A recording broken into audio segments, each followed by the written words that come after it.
Hi,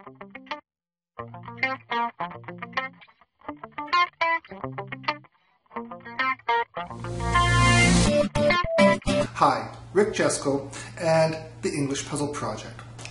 In the last video about learning strategies, we discussed three things. One was, well, what happens in your brain when you learn, and how is it that you learn to make mistakes and you learn these mistakes to be part of your thinking process, the fossilized error. And how can you fix that? What's the process in order to do that? The last thing in the video was the learning curve. What happens? What is your learning experience as you go through the curve? In this video, I want to talk about thinking in English. Can you do that? Can you think in English? Have you ever had that experience where a language teacher says to you, "Oh, student, what you need to do is think in English. Then things will be much better." And do you remember thinking yourself, "My gosh, that's so stupid, that's impossible. How can I do that?"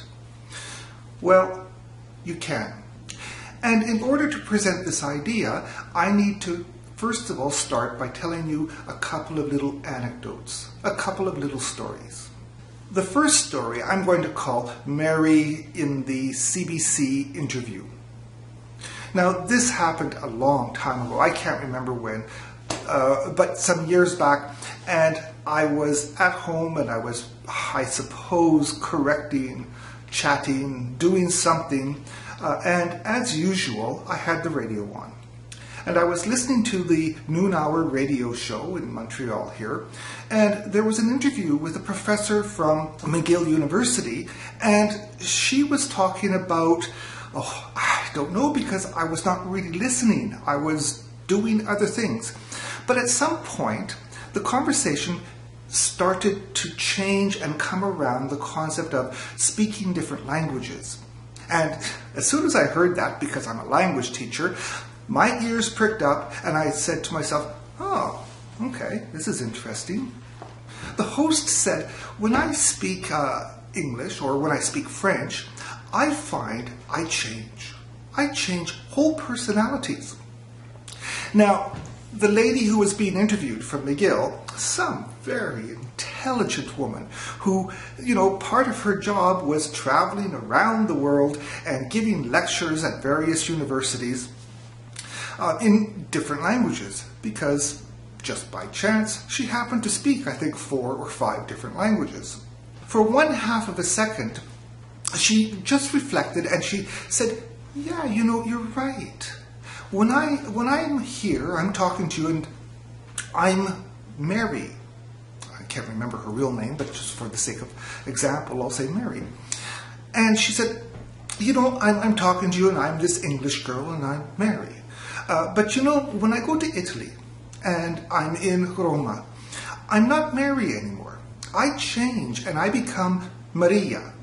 And as a matter of fact, when I present myself to people, my name is Maria. And everything I do is different. I have different gestures. I respond differently to people. I'm more flirtatious. I tease or talk to the boys more for some reason. I don't know. It's being Maria. It's part of me. And she says, when I go to Germany and I speak German, all of a sudden I'm a different person. I'm Fraulein Marie. And everything I do is very different. My thinking pattern changes. I have a much more sort of, functional, logical, step-by-step approach to expressing what I want to say. Now, when I listened to this, I thought to myself, "Oh, pretty interesting." And that was the end. The next story I want to present to you, it's an experiment that I read about. Now, sometime after listening to this conversation, and it was some time, trust me, it stuck in my head. And I was very, because I'm a language teacher, a little bit enthralled about this. And, eventually I got onto the internet, Googled around, and I discovered an experiment that was done. Some neurophysicists, no, not neurophysicists, some neuropsychologists, maybe, they did this experiment with a machine called an fMRI. You all know what this is. It's a machine, and what it does is it's like doing sort of X-rays, but it doesn't just get pictures of bones and stuff like this. It actually gets pictures of the soft tissue. And they did an experiment with fMRI. They scanned the picture of a brain, and they found some bilingual subjects, and they put these guys into the machine. And what they did is they read a story. One story in a first language, let's say English for our example here. They read this little paragraph of a story, and the scanner did, the measure of the brain. After that, they took a look at the brain, and they saw, okay, here is the darker red spot. This has got to be where the language center is in the brain, somewhere in there. All right, well, that was fine, I thought, interesting. Then they took the same person, the bilingual person, and they read another story, but in the second language.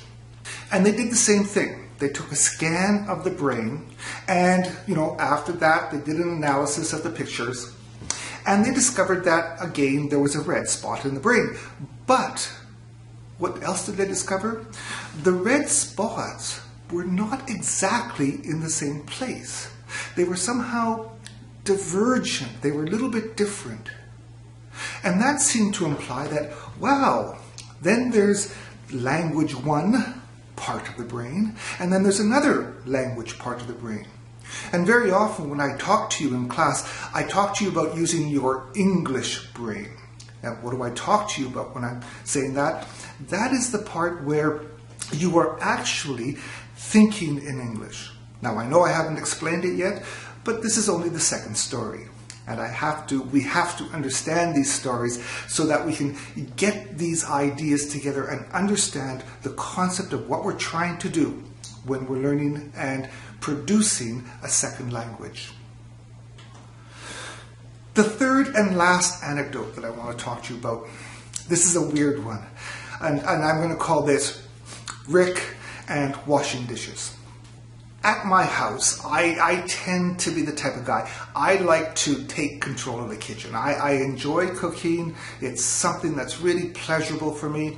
I can get out of the world that I'm in, and I just sort of like zen in on the food and the process. It's a lot of fun. I'm sure you've all experienced something like this. One of the other things that I do is I've got to clean up, obviously. Just to give you a little bit more background, I was living with my ex-girlfriend at that time, who is a French-Canadian girl. Our relationship was, in terms of linguistic levels, was sort of 50-50. Well, no, that's not true. I'm lying. That was probably more 60-40 of, English and French. My French was not so great, and, I was still in the process of learning. Anyways, after dinner, okay, she goes to the other end of the apartment, and I stay at this end of the apartment, and I have to do the dishes. That's fine, I'm doing the dishes, and everything's cool. But you know what it's like when you're doing dishes? It's like one of the most exciting jobs in the world? No, it's not. It's, highly repetitive, wash, rinse, put into, for drying. Wash, rinse, put into for drying. And, when you find yourself in a situation like this, what happens is that your brain tends to drift. It moves away somehow to some other place. I see this very often in the classroom where students, you're thinking, you're trying to get into what I'm saying, but it's difficult to do. And at some point, it's so hard to follow that your brains, you just sort of drift away into some sort of la-la land. I see that all the time. Well, that's exactly what happened to me. And here I was washing these dishes and, doing this very mundane, highly repetitive task, and my brain decided to drift. I didn't decide it, my brain did. And it's funny, my brain said to me, Rick, let's play a game. Okay, I said to myself, let's play a game. And let's pretend you are the typical French guy. Okay? And everything you do, has to be in French. Not English, everything has to be in French. And I'm washing the dishes and I'm going, okay, fine. And the thought was, well, no, you're washing the dishes like an English guy washes the dishes. You have to wash the dishes like a French guy washes the dishes. And I thought, well, okay, let's play the game. How does a French guy wash dishes? And I started doing the gestures as if my imaginary French guy, my imaginary French personality, were washing the dishes and not this English guy washing the dishes. In addition, the game was, okay, now, everything you have to do now, Rick, is that you have to speak to yourself in French. You cannot use a word in English, only French. And as a matter of fact, what you have to do is you have to change your name, change who you are, and become this French guy. So you're not Rick anymore. And I thought, okay, I'm not Rick. Who am I going to be? Je m'appelle Eric. Bonjour. Je m'appelle Eric. Comment vas-tu? Est-ce que tu vas bien? Plaisir. So, and I had to speak everything in French. It was fun. And you know what? If I didn't know a vocabulary word, not a problem. Okay? If I said, oh, okay, je veux boire le, and I didn't know the word for water, for example. Okay? Or, je veux prendre le, I don't know the word, tap, don't know the word for this. Not a problem. I just made imaginary words, or I just said quelque chose, cette chose-là. Anyways, that was the game. And I would play this when I washed dishes after dinner. Not every day, but just from time to time. It was fun. It was just sort of like this very weird, schizophrenic, alter ego, alter personality, and playing with that game. It was a lot of fun. Nobody's around to watch me, and hey, I could do it. In the next video, I'm going to accumulate all of these stories together, okay? And I'm going to discuss, well, what happened? What were the consequences of all of this stuff?